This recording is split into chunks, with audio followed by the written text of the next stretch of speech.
अच्छा जी, हमारा जो सेकंड चैप्टर है वो है बुक्स ऑफ प्राइम एंट्री। इसका ना एक और नाम भी है, इसको कहा जाता है बुक्स ऑफ ओरिजिनल एंट्री। तो अक्सर एग्जामिनर क्या करता है, कंफ्यूज करने के लिए ना क्वेश्चन में बुक्स ऑफ प्राइम एंट्री की जगह बुक्स ऑफ ओरिजिनल एंट्री का नाम यूज़ करता है। बात वही होती है, लेकिन हम कंफ्यूज हो जाते हैं और हम क्वेश्चन को गलत सॉल्व कर देते हैं, या फिर हमें समझ ही नहीं आ रही होती कि ओरिजिनल एंट्री कहते हैं किसको है। तो प्राइम एंट्री का दूसरा नाम ओरिजिनल एंट्री भी है। अच्छा, ये डिफरेंट ट्रांजैक्शंस होती हैं जिनको हम अलग अलग बुक्स में लिखते हैं। जो बहुत बड़े बड़े बिज़नेस होते हैं ना, उनमें काफ़ी ज़्यादा छोटी छोटी चीज़ें जब इकट्ठी हो जाती हैं उनको संभालना बहुत मुश्किल हो जाता है। लेकिन अकाउंटिंग इतनी बड़ी है ना और इतनी वास्ट है कि इसके अंदर हर चीज़ कवर हो रही होती है। तो अब अलग अलग ट्रांजैक्शंस को अलग अलग बुक्स में लिखना, वो prime books of prime entry कहलाता है। अब वो कौन कौन सी ट्रांजैक्शंस हैं जिनको हम इस टॉपिक के अंदर कवर कर रहे हैं, और हम अलग अलग क्यों लिखते हैं अलग अलग बुक्स में या अलग अलग पोर्शंस में, इसलिए लिखते हैं ताकि फ्यूचर में हमें आसानी हो। हमें कोई चीज़ चाहिए कि वो फ़लाँ बंदा हमसे वो चीज़ उस डेट को लेके गया था, ये भी नहीं याद होता कि उस डेट को लेके गया था या किस डेट को लेके गया था। तो अपनी आसानी के लिए ज़ाहिर है हम ये सब कुछ काम करते हैं। और बुक्स ऑफ प्राइम सबसे पहले ना, मैंने आपको बताया था कि जो बुक होती है ना, सबसे पहले जिसे हम हिसाब किताब भी कहते हैं, उसके अंदर सबसे पहले हम कोई भी एंट्री लिखते हैं, उसके बाद वो अकाउंटिंग के अंदर जाके किसी और बैलेंस शीट में या किसी और चीज़ में जाके वो ऐड होती है। तो बुक्स ऑफ प्राइम एंट्री वो भी होती है जहाँ सबसे पहले कोई ट्रांजैक्शन रिकॉर्ड होती है, उससे पहले वो कहीं नहीं होती। सबसे पहले कहाँ होती है, बुक्स ऑफ प्राइम एंट्री में वो चीज़ रिकॉर्ड होती है कि ये बंदा इस डेट को ये चीज़ हमसे लेके गया था, इतने पैसों में लेके गया था, और ये सारा कुछ हुआ था। आपको पता है ना, जो हमें रसीद मिल रही होती है, तो आपने अक्सर देखा होगा कि कुछ लोगों के पास ना एक छोटा सा नोट पैड होता है, वो उसके ऊपर हमें बिल बना के दे रहे होते हैं, और उसके नीचे एक ब्लू कलर का कार्बन पेपर होता है। उस कार्बन पेपर के ज़रिए से जो एक बिल होता है उसकी कॉपी उनके पास भी लिखी जा रही होती है। आजकल तो वैसे मोस्टली कंप्यूटराइज्ड हो गया है, लेकिन अभी भी कुछ जगहों पे जो वो नोट पैड होता है ना, उसके नीचे आप अक्सर देखो कि ब्लू कलर का एक कार्बन पेपर होता है, वो जो ऊपर लिख रहे होते हैं ना वही नीचे भी लिखा जा रहा होता है। आप उसे कह लो कि वो रसीदें जो होती हैं वो सारी संभाल के रखते हैं वो रसीदें, और उसको फिर सबसे पहले कहाँ रिकॉर्ड किया जाता है, बुक्स ऑफ प्राइम एंट्री में रिकॉर्ड किया जाता है, फिर वहाँ से आगे वो सारी चलती हैं। ठीक हो गया। और अभी मैंने आपको बताया कि हर एंट्री के लिए एक अलग अलग रिकॉर्ड होता है। जैसे सेल की है अगर आपने, तो वो सेल में रिकॉर्ड होगी, परचेज़ किया है तो आप उसको परचेज़ वाले हिस्से में लिखोगी, इससे मिक्स नहीं होती। अच्छा जी, अब बुक्स ऑफ प्राइम एंट्री में कितनी टाइप्स की एंट्रीज़ होती होंगी, वो टोटल 6 टाइप्स ऑफ एंट्रीज़ होती हैं, बहुत ही ईजी है। सेल्स डे बुक, अच्छा अभी हम जितनी भी सारी बात करेंगे ना, वो सारी उधार की बात हो रही है, यानी ये जो अभी हम बुक्स ऑफ प्राइम एंट्री के बारे में बात कर रहे हैं ना, अगर हम इसको उधार कहें तो ये गलत नहीं होगा कि हम उधार वाली चीज़ों के बारे में बात कर रहे हैं। अगर मैं कहूँ कि ये वो चीज़ें होती हैं जिनको हम उधार पे बेचते या ख़रीदते हैं, उसे प्राइम एंट्री कहते हैं, तो ये बिल्कुल ठीक बात होगी। अच्छा, सबसे पहले आता है सेल्स डे बुक, इसे पढ़ लेते हैं। जितना भी सामान या फिर माल उधार पे बेचा जाए वो सारा सेल्स डे बुक में लिखा जाता है। सेल का मतलब यही होता है ना, आपने किसी को चीज़ बेची है। अब वो वाला सामान जो कि आपने उधार पे बेचा ना, उधार मतलब क्रेडिट, क्रेडिट पे जितना सामान आपने बेचा ना वो सारा सेल्स डे बुक में लिखा जाएगा। और आप उसको कोई रिसीट भी तो दोगे ना आके, आपको याद रहे, और एक आप अपने पास भी रखोगे। तो जो आप रसीद दोगे, वो जो आप इशू करोगे चीज़, वो करोगे सेल इनवॉइस इशू करोगे आप। ठीक है, सेल इनवॉइस आप इशू करोगे सेल के ऊपर, यानी आपका सामान बिका है, आपने उसको सेल इनवॉइस इशू किया है। जब सामान बेचेंगे तो रिकॉर्ड के तौर पे कस्टमर को इनवॉइस लिख के देंगे और वो सेल इनवॉइस होगी। उसके बाद आ जाता है purchase day book. Purchase day book में परचेज से ही आपको पता चल रहा है कि इसमें हमने जो परचेज़ किया होगा, हमने जो ख़रीदा होगा उसके बारे में बात होगी, और ये भी उधार पे, क्योंकि मैंने अभी आपको बताया कि प्राइम एंट्री को अगर हम उधार का सामान कहें या उधार की एंट्रीज़ कहें तो गलत नहीं होगा। अब जितना भी सामान उधार पर ख़रीदेंगे उसको परचेज डे बुक में लिखेंगे। मैं दोबारा बताती हूँ, सेल में जो हमने बेचा था उसको उधार पे वो लिखा था, परचेज़ में जो हम ख़रीदेंगे उधार पे उससे परचेज़ डे बुक में लिखेंगे। और अब हमें कौन सी रसीद मिलेगी? हमें परचेज़ इनवॉइस मिलेगी। जब बेचेंगे तो सेल इनवॉइस मिलेगी, जब ख़रीदेंगे तो परचेज़ इनवॉइस मिलेगी। अच्छा, अब उसके बाद है सेल्स रिटर्न डे बुक। अब कई दफ़ा ऐसे होता है कि जब हम कोई चीज़ सेल करते हैं तो हमें चीज़ वापस भी आ जाती है। जो उधार पे सेल की थी उसमें से वापस आ गई तो वो लिखेंगे सेल्स डे बुक। और सेल्स रिटर्न डे बुक में नाम से ही पता चल रहा है कि सेल जो हमने बेची थी चीज़, रिटर्न वो वापस आ गई, उसको उधार वाली बुक में लिख लेंगे। जो उधार पे सेल की थी उससे लिख लेंगे हम। वो जब वापस आएगी तो उसको रिटर्न डे बुक में लिखेंगे। और इसके ऊपर क्या इनवॉइस इशू करेंगे? इसके ऊपर हम क्रेडिट नोट देंगे कस्टमर को। क्या देंगे? क्रेडिट नोट इशू करेंगे कस्टमर को। दोबारा बता देती हूँ, क्रेडिट नोट हम कस्टमर को इशू करेंगे। अब नंबर 4 है परचेज रिटर्न डे बुक। वैसे ही नाम ही बता रहा है, इसका नेम बता रहा है कि इसमें क्या होता है। परचेज जो हमने चीज़ें ख़रीदी होगी उसे जब हम रिटर्न करेंगे उसको उधार वाली बुक में लिख लेंगे। जो हमने ख़रीदा था उधार पे उसमें से कुछ वापस कर दिया तो उसको परचेज डे बुक में लिखेंगे। और इसके ऊपर क्या इशू करेंगे? इसके ऊपर हमें मिलेगा क्रेडिट नोट रिसीव होगा हमें, क्योंकि ये हमने ख़रीदा था, परचेज़ किया था ना, तो अब हमें क्रेडिट नोट रिसीव होगा। जब कोई इंसान हमें आके माल वापस करेगा तो हम उसको इशू करेंगे, क्रेडिट नोट इशू करेंगे। लेकिन जब हमने किसी से ख़रीदा होगा और हम वापस करने जाएंगे तो जो दुकानदार होगा या जो सप्लायर होगा, हमारा जो सप्लायर होगा, वो हमें क्रेडिट नोट देगा और हम क्रेडिट नोट रिसीव करेंगे। ठीक है। अब ये तो सारी थी उधार की बातें। उधार पे माल ख़रीदा, सेल डे बुक में लिखा। उधार पे माल ख़रीदा वह वापस आ गया, सेल रिटर्न डे बुक में लिखा। परचेज़ डे बुक में जो चीज़ ख़रीदी थी वो परचेज़ डे बुक में, और ख़रीदी हुई चीज़ अगर वापस कर दी तो परचेज़ रिटर्न डे बुक। और ये सारा कुछ अभी उधार पे चल रहा है। अब अगर हम उधार पे ना लें, पैसे दे के ले लें, पैसे किसी से ले लें या हम पैसे किसी को दे के चीज़ ले लें तो वो कैश बुक में लिखेंगे। कैश का मतलब पैसे।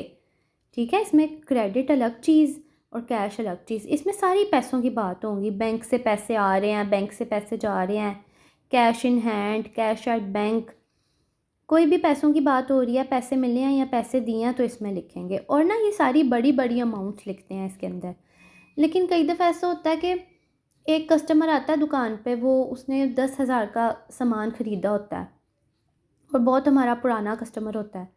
तो उस पुराने कस्टमर को कभी कभी हम कुछ रिफ़्रेशमेंट भी दे देते हैं। उससे पूछते हैं कि आप कोल्ड ड्रिंक पियेंगे या आप चाय पियेंगे। तो अक्सर क्या होता है कि चाय का ख़र्चा और कोल्ड ड्रिंक का ख़र्चा भी हमें लिखना तो होता है क्योंकि वो बिज़नेस का पार्ट है। एक जगह पे 10,000 की एंट्री हुई है और एक जगह पे 300 की एंट्री हुई है, तो वो इतनी छोटी अमाउंट है और एक इतनी बड़ी अमाउंट है। तो जो छोटा मोटा ख़र्चा होता है ना उसको लिखते हैं पैटी कैश बुक में। छोटा मोटा ख़र्चा हो गया, जैसे किसी कस्टमर को रिफ़्रेशमेंट दे दी थी, 300 उस पर लग गया था, उस कस्टमर ने हमसे 10,000 20,000 की चीज़ ख़रीदी थी, हमने उसको 300 की रिफ़्रेशमेंट दे दी थी, वो हम पैटी कैश बुक में लिखेंगे। और अब आता है जनरल। ठीक है। जनरल में हम वो चीज़ लिखेंगे जो ऊपर किसी में भी नहीं आ रही, यानी उधार पे भी नहीं ख़रीदा, ना कोई चीज़ ख़रीदी, ना कोई चीज़ बेची, ठीक है, ना कोई कैश का इसमें बात हुई, वो खरीदेंगे। जैसे कि इसके अंदर ज़्यादातर नॉन करंट एसेट्स के बारे में बात हो रही होगी, लेकिन वो भी उधार पर लिया हुआ ही होगा। नॉन करंट कोई भी एसेट होगा जिसको हमने उधार पे लिया होगा वो इसमें आ जाएगा जनरल में। ठीक है। या फिर इससे भी याद रखना है जो ऊपर में से किसी में भी नहीं ना आ रहा, ना हमने कोई चीज़ परचेज़ किया है, ना कोई पैसों की बात हुई है, तो वो फिर एंड पे आके इसमें आ जाया करेगी जनरल में। अब हम ना दोबारा एक बार इनकी इनवॉइसेस के बारे में बात कर लेते हैं। बुक्स ऑफ प्राइम एंट्री और सोर्स डॉक्यूमेंट वो होता है जो रसीद होती है ना, वो रसीद के बारे में हम बात करेंगे। सबसे पहले था sale day book. Sale day book को एक बार रिवाइज़ कर लेते हैं। सेल डे बुक में हमने क्या पढ़ा था कि सेल डे बुक में वो हुआ करेगा जो चीज़ हम उधार पर बेचा करेंगे ना, वो सेल डे बुक में लिखा करेंगे। उसके ऊपर हमने कहा था कि हम सेल इनवॉइस इशू करेंगे, कस्टमर को रसीद देंगे सेल इनवॉइस की। अच्छा, अब हम ना साथ साथ एंट्री भी थोड़ी थोड़ी रिवाइज़ कर लेते हैं। इससे एंट्री रिवाइज़ करवाने का मकसद ये होगा कि हमें सेल इनवॉइस का भी साथ साथ पता चलता जाएगा और एक बार एंट्री भी हमारी रिवाइज़ हो जाएगी। इसकी एंट्री होगी, देखो हमने किसी को उधार पे माल दिया, कैश पे तो दिया ही नहीं है। जब हम उधार देते हैं और कस्टमर कहता है कि अच्छा मैं पैसे आपको बाद में दे दूँगा, 1 महीने बाद दे दूँगा, 1 साल बाद दे दूँगा, तो हम अकाउंट्स रिसीवेबल को डेबिट करते हैं। अकाउंट्स रिसीवेबल हमारे ऐड हो गए हैं, है ना, प्लस हो गए हैं। और सेल्स हमारी क्या हो गई हैं, क्रेडिट हो गई हैं। सेल हमने कर दिया, वो हमारे से चली गई है। अकाउंट्स रिसीवेबल हमारे बढ़ गए हैं। इसकी एंट्री इस तरह होगी। अच्छा, अब ना रिटर्न आ जाती हैं, आपको चीज़ें कुछ रिटर्न आ जाती हैं। आपने जो सेल की थी, जैसे आपने 50 लैपटॉप सेल किए थे, 50 मोबाइल सेल किए थे, उसमें 10 जो है वो डैमेज हो जाते हैं, 10 आपको वापस आ जाते हैं उधार पे लिए हुए, तो वो आप सेल रिटर्न डे बुक में लिख दोगे और फिर आप उस कस्टमर को क्रेडिट नोट इशू करके दोगे, है ना। कस्टमर को आप क्रेडिट नोट इशू करोगे। अब इसकी क्या एंट्री होगी, देखो जब हमने सेल किया था तो सेल क्रेडिट हो गया था, सेल हमारे पास से चली गई थी। अब सेल रिटर्न हो गया, सेल हमारे पास दोबारा आ गई है, तो सेल रिटर्न को डेबिट कर देंगे, मतलब अपने पास ऐड करेंगे और अकाउंट्स रिसीवेबल को क्रेडिट करेंगे। अच्छा, अभी आप वर्ड देख रहे हो क्रेडिट। अब आप इसको ज़रा देखो, हमने कस्टमर को सेल इनवॉइस कौन सी इशू की थी, क्रेडिट नोट इशू किया था हमने कस्टमर को, क्योंकि अकाउंट्स रिसीवेबल अब कम हो गया ना। अकाउंट्स रिसीवेबल पहले हमने 50 मोबाइल फ़ोन के करने थे, अब हमें 10 वापस आ गए हैं, यानी अकाउंट्स रिसीवेबल अब कम हो गए हैं।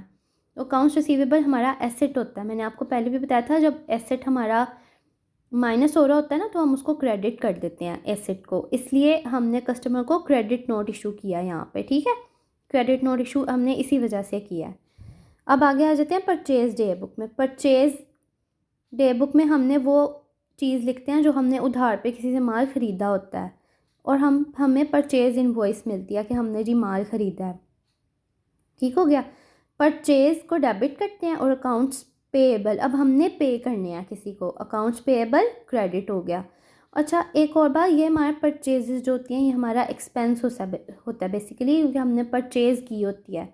अभी हमने कोई चीज़ सेल नहीं की, हमें कोई प्रॉफिट नहीं हुआ, तो हम उसको एसेट नहीं कह सकते, ये हमारा एक्सपेंस होता है। परचेज़ को हमेशा याद रखना है, परचेज़ हमारा एक्सपेंस होता है। ये एंड में जाके जब हम फाइनेंशियल स्टेटमेंट्स बनाते हैं ना, ये वहाँ पे जाके माइनस हो जाती हैं परचेजेस। अच्छा जी, अब कुछ हमने चीज़ें परचेज़ की थी, उसमें से हमें कुछ ख़राब मिल गई हैं तो हमने रिटर्न की हैं, तो अब हमें क्रेडिट नोट रिसीव हुआ है।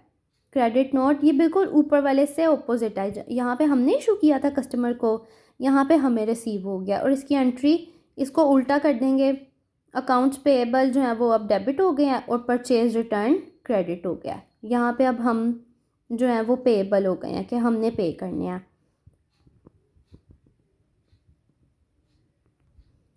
अच्छा, अब ना एग्जाम्पल दी हुई है, अब एग्जाम्पल पढ़ लेते हैं। एग्जाम्पल उसी के नीचे ही है, started the business with ₹15 million in a bank, ठीक है। एक बैंक के साथ हमने जो है वो बिज़नेस स्टार्ट किया, इसमें हमारा एसेट जो है वो बैंक है। आपने ये बताना है कि ये जो ट्रांजैक्शन हुई है ना, ये किस डे बुक में जाएगी, बेसिकली हमने ये बताना है। अब इसमें बैंक हमारा एसेट है, पैसा इसमें ना, पैसे हमारे पास आए हैं ना, हमने कोई सेल किया ना परचेज़ किया है, तो ये हमने पढ़ा था ना कैश, जिसमें सिर्फ पैसों के बारे में मैंने कहा था, जब बात होगी तो हम उसको उसमें लिखेंगे, तो ये हम कैश बुक में लिख देंगे, कैश बुक में इसकी एंट्री हो जाएगी। आपने बस ट्रांजैक्शन पढ़ते जाना है और आपने ये बताना है कि ये किस डे बुक में इसकी एंट्री होगी। उसके बाद जी 3 नवंबर को हमने गुड्स ख़रीदे थे उधार पे, क्रेडिट पे हमने ख़रीदे थे, जमाल साहब से ख़रीदे थे, फैसल साहब से, तलाल साहब से, राशिद साहब से। अब जो राशिद साहब से हमने गुड्स ख़रीदे थे ना, उसमें हमें डिस्काउंट भी मिला था। हम जमाल साहब को भी पेएबल हैं, है ना, यानी हमने अकाउंट्स पे करने हैं, क्योंकि हमने बाय की हैं चीज़ें, हमने बाय की हैं क्रेडिट पे, उधार पे, तो हम पेएबल हैं जमाल साहब के, फैसल साहब के, तलाल साहब के। तो इसको जब हम किसी से कोई चीज़ ख़रीदते हैं, परचेज़ करते हैं, तो उसको किधर लिखते हैं, परचेज़ डे बुक में लिखते हैं। और डिस्काउंट भी जो होता है ना, डिस्काउंट वो भी परचेज़ डे बुक में ही आता है, क्योंकि अब जब हम चीज़ ख़रीदते हैं तभी हमें डिस्काउंट मिलता है ना, ऐसे तो नहीं मिलता डिस्काउंट, तो वो भी परचेज़ डे बुक में लिखा जाता है। 5 नवंबर को हमने क्या किया, कैश पे चीज़ें सेल की हैं, कैश पे चीज़ें सेल की हैं, पैसे लेकर चीज़ बेची है, तो वो कैश डे बुक में जाएगी। जब उधार के बारे में बात होगी तो डे बुक लगा देना आपने, और जब पैसों के बारे में बात होगी तो सिर्फ कैश बुक। ठीक है। अच्छा जी, 6 नवंबर को हमने क्या किया, हमने पे किया है रेंट बाय चेक। हमने कस्टमर को किराया देना था, हमने उसको चेक साइन करके दे दिया कि ये लो किराया, कैश करवा लो जाके। अच्छा, चेक इशू किया है हमने, ना कोई चीज़ ख़रीदी है ना कोई चीज़ बेची है, वो भी कैश डे बुक में चला जाएगा। ठीक है, कैश बुक में। 17 नवंबर को क्या हुआ, विड्रॉ कैश। हमने कैश विड्रॉ किया पर्सनल यूज़ के लिए। मैंने आपको विड्रॉइंग्स पढ़ाई थी ना, विड्रॉइंग ये होती है या ड्राइंग्स ये होती हैं कि जब हम अपने कारोबार में से पैसा निकालते हैं और उसको अपने पर्सनल यूज़ के लिए रखते हैं, तो वो भी कैश डे बुक में जाएगा। ठीक है। अच्छा जी, अब 18 नवंबर को क्या हुआ था, हमने रिटर्न कर दी चीज़ें जो हमने परचेज़ की थी। वो हमने पीछे याद है, हमने जमाल साहब से और राशिद साहब से चीज़ें ख़रीदी थी, उसमें से कुछ चीज़ें हमने वापस कर दी दोनों को। अब याद होगा आपने, हमने क्रेडिट पे चीज़ें जो है वो परचेज़ की थी, उधार पे चीज़ ख़रीदी थी, वो रिटर्न कर दी, तो इसको परचेज़ रिटर्न डे बुक में लिखेंगे, क्योंकि हमने ख़रीदी थी ना, हमने परचेज़ की थी, अब हम उसको वापस कर रहे हैं, तो हम उसको परचेज़ रिटर्न डे बुक में लिखेंगे। अब आप इस क्वेश्चन को आगे पढ़ो और मुझे बताओ आपको समझ आती है।